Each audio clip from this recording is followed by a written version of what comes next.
প্রভু যিশুর নামে আপনাদের সবাইকে অভিনন্দন জানাই। জীবনদায়ী খাদ্য ঈশ্বরের বাক্যই আমাদের জীবনকে সঠিক পথে সন্তান দিয়ে আমাদেরকে চালায়।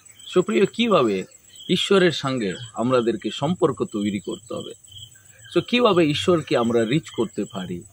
তো ঈশ্বরের শাস্ত্র আমাদেরকে শিক্ষায় প্রভুর সঙ্গে সম্পর্ক করার একমাত্র রাস্তা প্রার্থনা।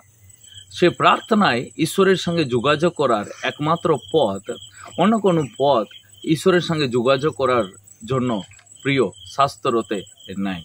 সে প্রার্থনা ছাড়া ঈশ্বরের সঙ্গে আমরা যোগাযোগ করতে পারি না।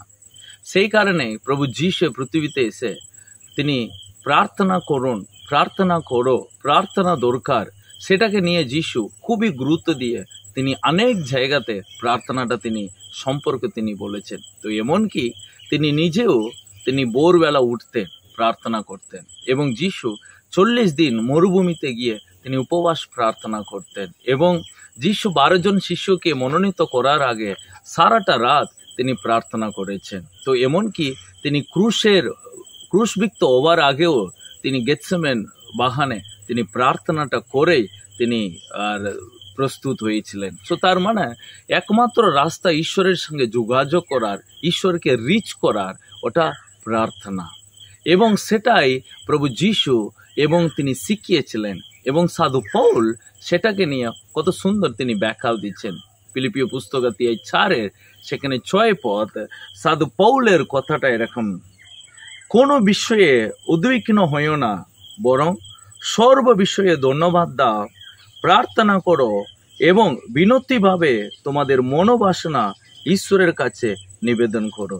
সুপ্রিয়, প্রার্থনায় মাধ্যমে ঈশ্বরের সঙ্গে আপনি যোগাযোগ করতে পারবেন, কারণ সেখানে কোনো ক্রিয়া নাই, সেখানে কোনো ঈশ্বরকে রিচ করার জন্য কিছু নাই। কারণ যে প্রার্থনার মধ্য দিয়ে প্রভুকে রিচ করতে হবে, আজকে সেই জিনিসের চেয়েও আজকে অনেক রকমের পথ বেরিয়েছে ঈশ্বরের সঙ্গে রিচ করার, ঈশ্বরের সঙ্গে যোগাযোগ করার।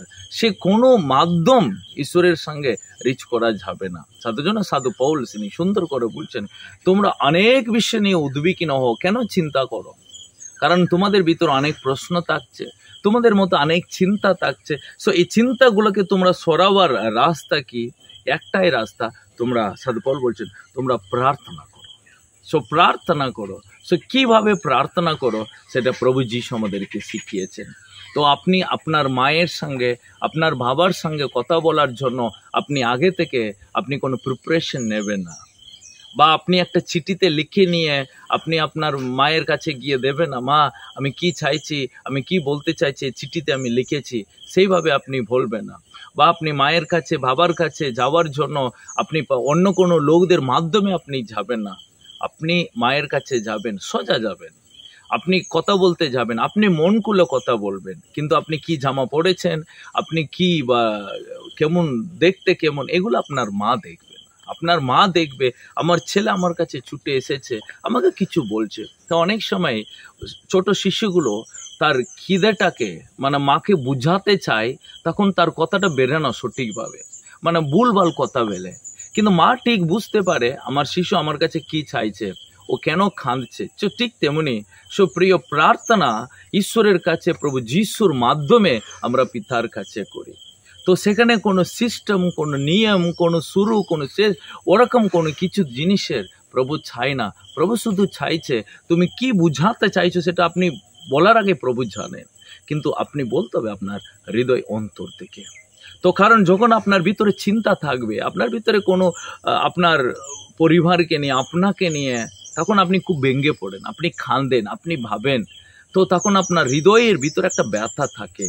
ঠিক প্রার্থনাও সেই হৃদয়ের ভিতরে থেকে ওই ব্যথাটাকে প্রভুর কাছে তুলে দেওয়ার। তো ওই জন্যই সাধু পৌলের কথা এখানে, তোমরা কোনো বিষয়ে উদ্বিগ্ন হইও না, কোনো বিষয় নিয়ে তোমরা চিন্তা করো না। তাহলে কি করবো?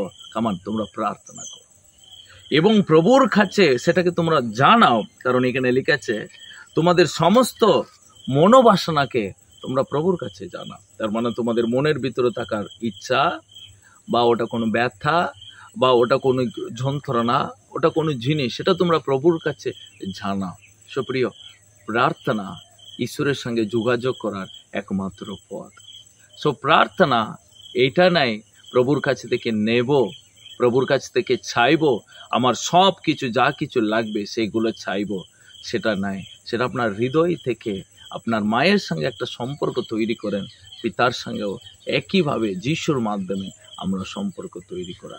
তো তাই প্রার্থনা করতে শিখবেন, প্রার্থনা সর্বদাই করবেন, এবং প্রার্থনা ছাড়া ঈশ্বরের সঙ্গে যোগাযোগ করার অন্য কোনো পথ নাই।